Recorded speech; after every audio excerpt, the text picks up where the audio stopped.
అందరికీ నమస్కారం. Welcome to it's TV. ప్రస్తుతం మనతో పాటున్నారు ముక్కామల పీఠాధిపతి శ్రీ శ్రీ శ్రీధర్ స్వామీజీ గారు. గురువుగారితో మాట్లాడి ద్వాదశ రాసుల వారికి కూడా శ్రీ పరాభవనామ సంవత్సరంలో ఆర్థిక పరంగా, ఆరోగ్య పరంగా అసలు అన్ని రంగాల వారికి ఏ విధంగా ఉండబోతుంది? ఎటువంటి జాగ్రత్తలు తీసుకోవాలి? పరిహారాలేంటి? ఏ దేవత ఆరాధన చేస్తే బాగుంటుంది? ఇవన్నీ కూడా గురుగారితో మాట్లాడి తెలుసుకుందాం. నమస్కారం గురుగారు. శ్రీమాత్రే నమః. గురుగారు, కుంభరాశి వారికి పరాభవనామ సంవత్సరంలో ఏ విధంగా ఉండబోతుంది? కుంభరాశి వారు అనేసరికి అమ్మా, ధనిష్ట నక్షత్రం 3, 4 పాదాల వారు, శతభిషం 1, 2, 3, 4, తర్వాత అదేవిధంగా పూర్వభద్ర 1, 2, 3 పాదాల వారు కుంభరాశిలోకి వస్తారు. అయితే వీళ్ళకి గోచారీత్యా తీసుకుంటే ముట్టుకుంటే అంటుకుంటాయి అన్నట్టుంది. చాలా దారుణంగా ఉంది పరిస్థితి. ఎందుకంటే వీళ్ళకి ఏలినాడు శని నడుస్తోంది. ఈ ఏలినాడు శని ద్వితీయంలో ఉన్నాడనమాట ఈ రాశి వాళ్ళకి. దీనివల్ల ఏంటి, ఇంటా బయట అపకీర్తి, నిందల పాలు కావడం, రావాల్సిన దగ్గర డబ్బు రాకపోవడం, ఇవ్వాల్సిన దగ్గర ఒత్తిళ్ళు, అకాల భోజనం, అకాల నిద్ర, అకారణ విరోధాలు, అనవసర ధన వ్యయం, ఇటువంటి ప్రధానమైన ఇబ్బందులు ఎదుర్కోవాల్సిన పరిస్థితి ఉంటుంది. అలాగే మాట్లాడితే ఒక ఇబ్బంది, మాట్లాడకపోతే ఒక ఇబ్బంది అన్నట్టు ఉంటుంది వీళ్ళ పరిస్థితి. ఇక జీవితం మీద విరక్తి వచ్చేస్తుంది అనమాట. అంత భయంకరంగా ఉంది చెప్పాలంటే. అటు మానసికంగానూ కృంగిపోతారు, శారీరకంగా కూడా అనేక రకాలైనటువంటి రుగ్మతలకు గురైపోతారు. ఇక్కడ కొత్త కొత్త వ్యాధులు కూడా వీళ్ళని ఇబ్బంది పెడుతుంటాయి. ఇక తుమ్మితే కూడా తుమ్ము కూడా ఇంకో రకమైన రోగంలా అని చెప్పేస్తారు. అంత భయంకరంగా ఉంది. అలాగే లోపల ఉన్న రోగాలు, దీర్ఘకాలిక రోగాలు కూడా బయటపడతాయి. ఇక అకారణ విరోధాలు ప్రధానంగా. ఇక ఏం మాట్లాడినా తప్పుగానే ఉంటుంది.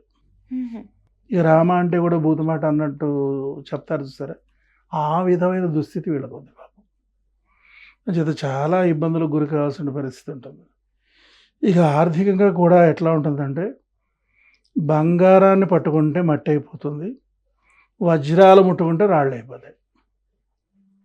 అలా ఉంది వాతావరణం.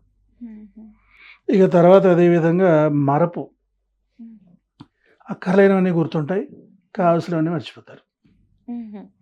అలాంటి పరిస్థితి.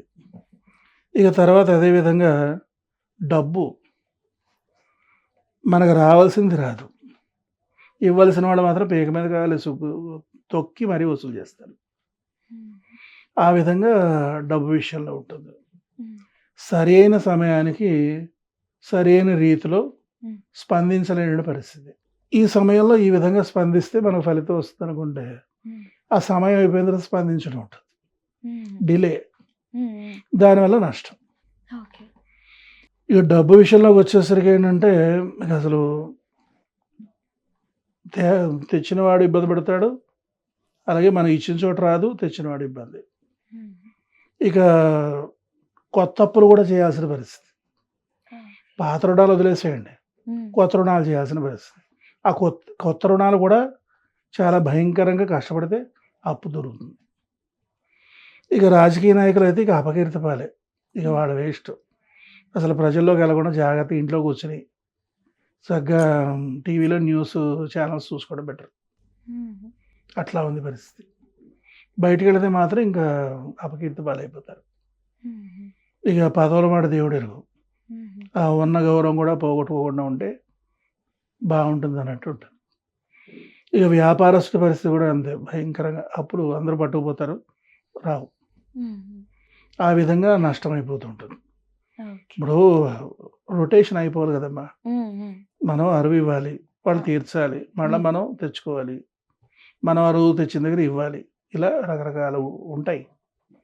ఆ విధంగా క్రయ విక్రయాలు రెండిట్లోనూ కూడా ఇబ్బంది. 2 పంటలు నష్టం వ్యవసాయదారుడికి, 2 పంటలు కూడా ఇబ్బంది పెట్టేస్తాయి.